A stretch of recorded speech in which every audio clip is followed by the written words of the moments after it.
You're not contributing. We didn't sign up for extra mouths to feed. Those were the exact words Derek spat across the dinner table, steam rising from the chicken pot pie I'd spent the whole afternoon preparing. Rachel, my daughter, froze mid-scroll on her phone. She didn't look at me. She didn't look at anyone. Derek sipped his beer like he hadn't just detonated a landmine between us. I blinked, unsure I'd heard correctly. "I'm sorry?" I asked, keeping my voice as even as I could. Derek didn't flinch. "I said maybe it's time we stop pretending this is temporary." Rachel shifted in her seat. She still wouldn't look at me. "You've been here nearly 7 months, Margaret," he said, dragging my name like a burden. "You don't pay rent. You don't work. You don't even—" He scoffed, waving vaguely. "Contribute." I set my fork down, hands trembling.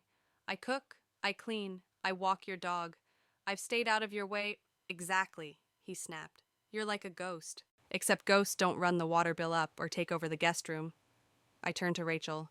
Her silence was more violent than any words. "Rachel?" She finally looked at me, her eyes tired. "Maybe it would be best," she whispered. "Just for a while, until you get back on your feet." I was already on my feet, barely. But they were both shoving me off the edge now. I didn't argue. I didn't cry. I stood up, cleared the table in silence, and walked back to the room they had let me stay in. The guest room, the one with the twin bed, the broken lamp, and a window that looked directly into a brick wall. I packed quietly, 2 suitcases and a handbag. That's all I had left of the life I had once built with my husband James, before cancer took him and everything else followed. When I stepped out into the cold that night, the wind cut through my coat like I didn't exist. No one saw me off. No one asked where I'd go. I found a motel 30 minutes away, the kind where the wallpaper peels and the vending machine steals your last dollar. The clerk barely looked up when I paid cash. I dropped my bags, lay on the creaky bed, and stared at the ceiling until my eyes burned. 3 days passed. I sent Rachel a text. "I understand. I love you always." No reply. The next week, I tried again. "Happy early birthday. Stay warm." Nothing. My savings were fading fast. I applied for work, front desks, babysitting, even cashier jobs. But no one wanted a 58-year-old widow with a gap in her resume and tired knees. At my old job in operations support, I used to run inventory systems, organize back-end workflows. But even that role had been taken from me years earlier. Restructured, they said, right after Derek's firm acquired our data contract. I thought it was a coincidence. Now I wasn't so sure.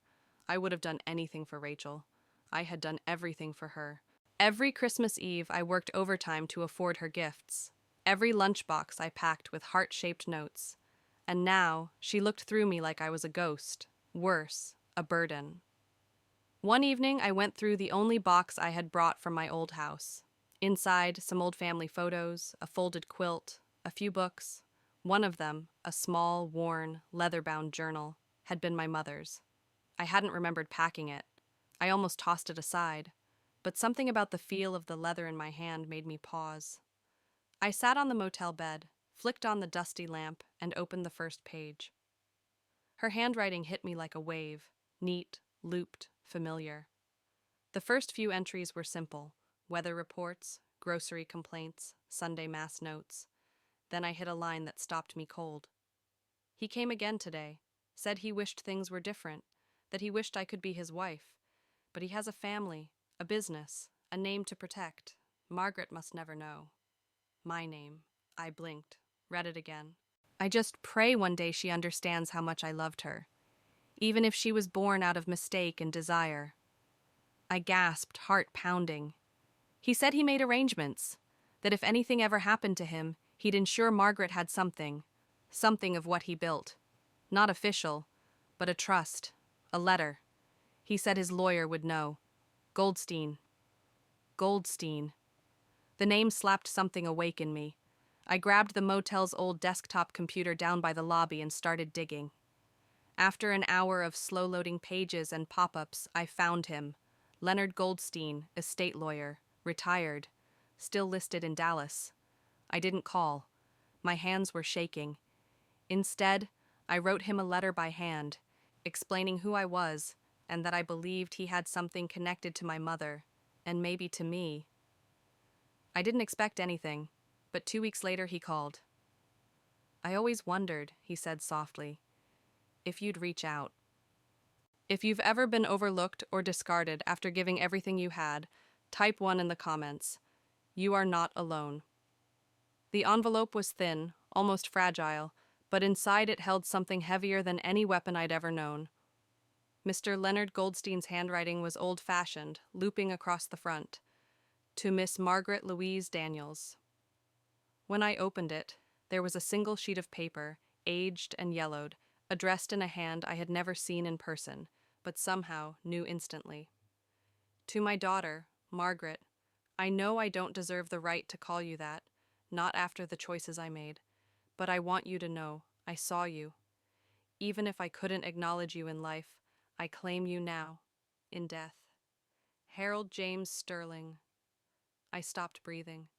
Harold James Sterling, founder of Sterling Energy, Texas oil magnate, married father of 4, widely respected, and apparently my biological father. The letter continued. I've made arrangements through my private attorney, Mr. Goldstein, to ensure a portion of my personal assets, untraceable by the estate, reach you. It is not enough for a lifetime, but enough to start again. I'm sorry I never gave you my name, but maybe now I can give you something better. A legacy. I looked up from the letter, heart hammering. Mr. Goldstein slid a folder across the desk with slow, reverent hands.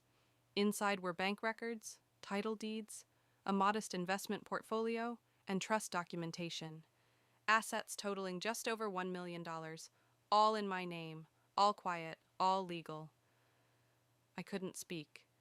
Not because of the money, but because of what it meant. I had not been forgotten. I had not been invisible. I had been hidden, and now I was revealed. Mr. Goldstein leaned forward. He used to say, "If I can't do right by her publicly, I'll do right privately." This was the only way he could live with himself. I nodded slowly. He was a coward. Goldstein didn't argue. But he was also a father, I whispered. I didn't go back to the motel that night. I checked into a quiet, extended stay suite with a kitchenette and a clean mattress. The silence in the room was different, not empty, intentional. I stayed in Dallas for 3 more days. I walked around downtown, stared at people who looked like they belonged, and tried to picture myself among them. I watched lawyers argue over contracts in cafes, young professionals hustle on their lunch breaks, real estate agents showing high-rise units to couples in pressed blazers. For the first time in years, I didn't feel like an outsider. I felt like someone who had just been handed the map. On the 4th day, I opened my laptop in the hotel's business center and typed in the name of Rachel and Derek's apartment complex. I froze. It was listed for auction, delinquent taxes, distressed property, bidding opens in 14 days. I read it twice. Then I smiled for the first time in months. With Mr. Goldstein's help, I registered ML Holdings, LLC, in a privacy trust jurisdiction. He taught me how to shield ownership through layered structures, how to fund the entity legally, and how to remain completely anonymous. It wasn't just about secrecy, it was about safety. Because Derek Carter was not someone who let go easily. And if he ever found out who was behind ML Holdings, he would come after me, not physically, but through back channels. That's how he worked. That's how he got me fired from my job 3 years ago. I hadn't told anyone this, not even Rachel, but I knew the truth. Back then, I was working in the operations department at TerraTech Solutions, a mid-tier logistics software firm. We were up for acquisition. The acquiring firm was Valor Edge Realty, Derek's company. 2 weeks before the merger, our division's database access was reassessed. My role? Made redundant. 2 weeks later, Derek was on the Christmas card from the new owners, promoted. Director of Strategic Integration. He'd erased me once before. Now it was my turn to become someone he couldn't touch. 2 weeks later, the auction closed. My LLC won, quietly, legally, without a ripple. I didn't tell Rachel, I didn't tell anyone, but I remembered every corner of that building, the hallway lights that flickered, the mold in the laundry room, the draft in my old guest room window. I remembered the echo of silence as I wheeled 2 suitcases out the door, while Derek watched from behind his beer bottle, smirking. And now, the deed was in my name. I hired a third-party property manager to handle tenant notifications, new rental terms, updated maintenance protocols, modernized security, and yes, rent increases, not just a little. For Rachel and Derek's unit, I tripled the rent, market value, overdue penalties, utility recalibrations, all entirely justifiable and entirely legal. A week later, the email arrived in my property portal inbox. Subject: rental increase. Unit number 2B. This is unacceptable. We demand an explanation. The new amount is extortion. We've lived here 3 years, paid on time. This reeks of mismanagement. We will escalate this. Derek Carter. I stared at the screen for a full minute. Then I hit forward and sent it to my property manager with a note. Respond using Standard Clause C, no special exceptions. If someone ever used their power to push you down, type 2 in the comments. Let them know you're still standing. The notification arrived in Derek's inbox at 6:14 a.m. He hadn't even had coffee. Subject: lease reassessment. Immediate action required. Effective next billing cycle. Monthly rent will reflect updated market value and associated fees. Unit number 2B. New monthly rate, $422.95. He choked on his orange juice. Rachel was still asleep when he burst into the bedroom holding his phone like it was a grenade. You seeing this? He barked. Rachel blinked groggily. What? They tripled our rent. Tripled. He paced the room. This has to be illegal. There's no way this is legal. Rachel sat up, rubbing her temples. Derek, can you breathe, please? No, I will not breathe. This is extortion. Meanwhile, I sat in my new rental, 3 miles away, clean, minimalist, calm, watching the sunrise filter through the windows. A small vase of lilies sat by the sink. The kettle whistled, and I smiled. I didn't need to see Derek's reaction. I could feel it. 2 days later, the calls began. First, a missed call from Rachel, then a voicemail. Hi, Mom, I know it's been a while. I'm not sure if you're getting these, but something weird is going on with our building. Rent shot up, like, a lot. Derek's losing it. I don't know. Can we talk? I listened to the message twice. Then I deleted it. This wasn't cruelty. It was clarity. She had to feel the weight. You can't learn gravity from a feather. That same week, I initiated minor renovations across the building. New hallway lighting, mailbox replacements, security cameras. I approved the budget without flinching. Derek sent another email through the portal. The hallway lights flicker worse than before. If you're going to jack up the rent, at least fix something. No greeting. No signature this time. Just rage, raw and clumsy. I forwarded it to my manager. No reply necessary. The more he yelled, the quieter I became. And the quieter I became, the more he unraveled. I'd started attending real estate meetups under a pseudonym, just Maggie L., a quiet woman with sharp questions and upfront cash. No one knew my past, no one needed to. At one event, I struck up a conversation with a younger woman from a local property law firm. She mentioned working with Valor Edge Realty, Derek's company. I smiled. Oh, I've heard of them. Yeah, she said, eyes rolling. Total mess. Their back end's a disaster. Rumor is one of the directors fudged data to cut labor costs pre-merger a few years ago. They're still fixing the audit trail. I blinked. They covered that? Poorly, she smirked. The whistleblower flagged it, but the guy got promoted before they could clean it up. Classic corporate spin. My stomach turned. So it was true. Derek hadn't just bullied me in the kitchen. He'd pushed me out of my career, quietly, strategically. Using back-end reports, he'd marked older employees as inefficient, using manipulated key performance indicators, cleared the way for his team to rise. I had been one of them, my hands clenched around my paper coffee cup. Rachel called again. Then she started texting. Mom, please. I just need to hear your voice. I know things weren't right before.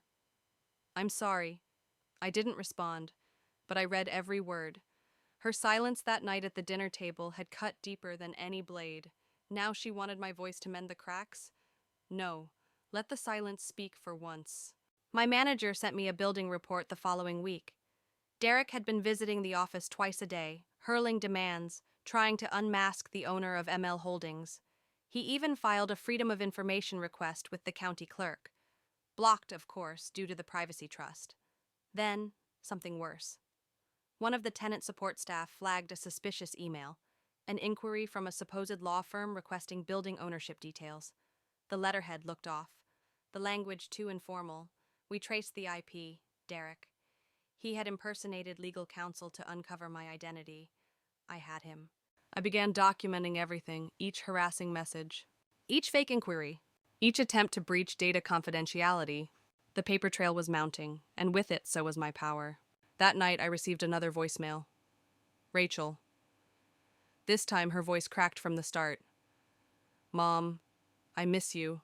I'm sorry I didn't say anything that night. I froze. I thought keeping the peace was the right thing, but I was wrong. Derek, he's not well.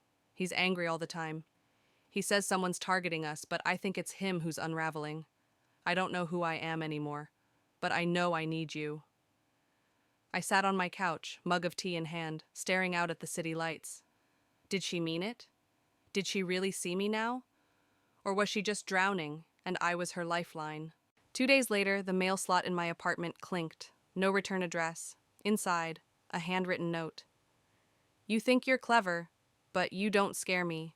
I'll find out who you are, and when I do, you'll regret it. No signature, but I knew the handwriting. Derek pressed too hard. He always had. The grooves from his pen cut into the paper like anger made tangible. I sat down, placed the note flat on the table, and stared at it in silence. Not fear. Memory. The memory of his voice in that kitchen, telling me I wasn't wanted. The memory of Rachel, eyes lowered, choosing quiet compliance over truth. Now he was the one choking on silence. Now I was the one in control.